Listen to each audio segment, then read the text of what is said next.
Hey everybody.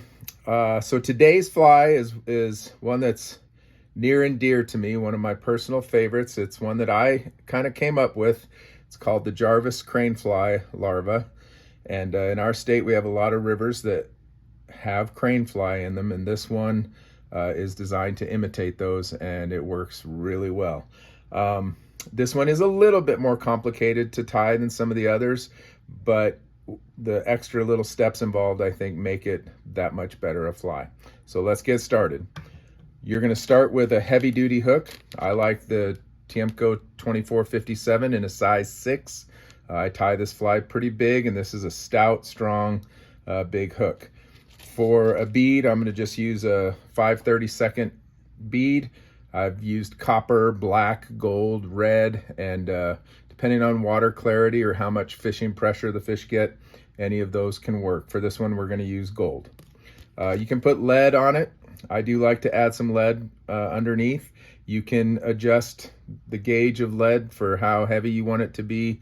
For this one, we're going to use this 020 lead. So let's get started. We're going to put the hook in the vise here.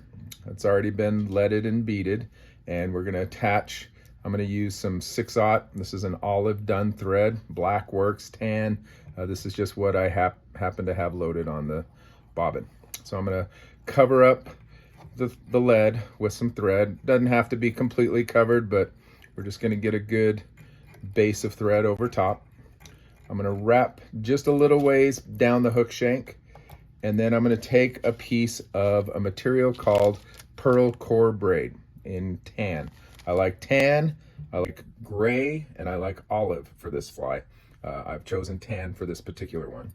I'm going to tie that pearl core braid in right behind the lead, and I'm going to wrap back so that I'm using a lot of the bend of this hook. I want this fly to have a nice curve to it. I'm going to cover up that pearl core braid with some thread. Doesn't really matter how thoroughly you do it. And then I'm going to go back to the middle. This is a little tricky. I'm going to take my finger and make a loop out of the thread. So I've just created a dubbing loop, and I'm going to wrap that loop back to where the pearl core braid is tied in. Okay, so that part is done. Now I'm just going to leave that loop hanging there. I'm going to wrap my thread back up to the bead all the way up towards the head, and then I'm going to take my pearl core braid and I'm going to wrap it up the body. Now, pearl core braid is an interesting material. It's like a little rope that has a certain color, and on the outside of that rope there is this pearlescent woven material that goes around it. So when you tie it, you see the underbelly or the undercoating of whatever color that rope is, and then on top of it you see this pearlescent stuff. Now, the more you fish this, that pearlescent stuff will get shaggy, it'll come off, it'll kind of fray, but it'll all be locked in there, so it won't go anywhere. It just looks a lot different. So now I have the braid wrapped up to the eye, or to just behind the eye, and then I put this loop at the back. This is going to become my dubbing loop. I'm going to put some of this hair ice dub, and I've played around with a lot of different stuff. You can use just regular hare's mask or regular hare's ear dubbing, but this hair ice dub I kind of like the extra flash that it gives this fly. So I'm going to use a little dubbing twister. This just happens to be like a little electronics hook that you can hook onto the thread, and it creates a real nifty little dubbing twister. So I set that up, and then I'm just going to take some of this olive hair and ice dubbing mixture, and I'm going to get my finger in that loop. I'm going to pluck little bits and just slide it up into the loop. You want to keep tension on your thread when you're making a dubbing loop so that the material doesn't just fall out of there. Some people like to put a lot of wax in there that kind of grabs the material. I don't really think it's necessary, just an extra step. But once I let go of that thread, you can see, or let go of, take my finger out of there, you can see that thread being pulled tight has got all of that stuff locked in. So now I'm just going to take this little twister, and I'm going to start twisting up my thread. I'm holding it. Normally I just let this hang and do it down low, but so that you can see it on camera, I'm going to hold it up high so you can see that thread being twisted. Now, I don't want to go so far that I break the thread, but I want to get it nice and twisted so that it really sticks out at right angles to the thread. Now I'm going to take this loop and I'm going to pass it, this dubbing loop, into each gap or each space that was created when I wrapped that pearl core braid up. Any stuff, if it gets too shaggy, you can just pull some of it out, but I want this to be pretty buggy. So there it is, all the way up to the head or just behind the head. Tie it off.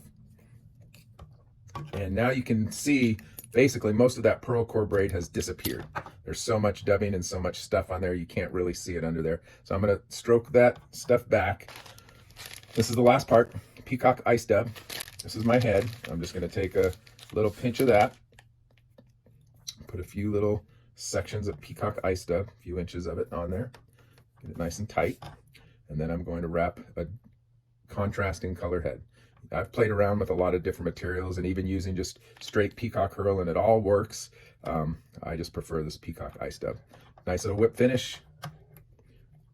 We'll hit it a couple times, and this fly is basically done. I'm going to take a little dubbing brush and comb all of that stuff back, all of that dubbing loop material. And once you do that, you can see that the pearl core braid is starting to stand out underneath it. And you can do some really interesting stuff by contrasting the colors of what you put in the dubbing loop and the pearl core braid that you use underneath. You can tie this in a smaller version for a caddis, but there it is, the Jarvis cranefly larva. It is a fish catching machine. Good luck. I hope it catches some big ones for you, and keep tying.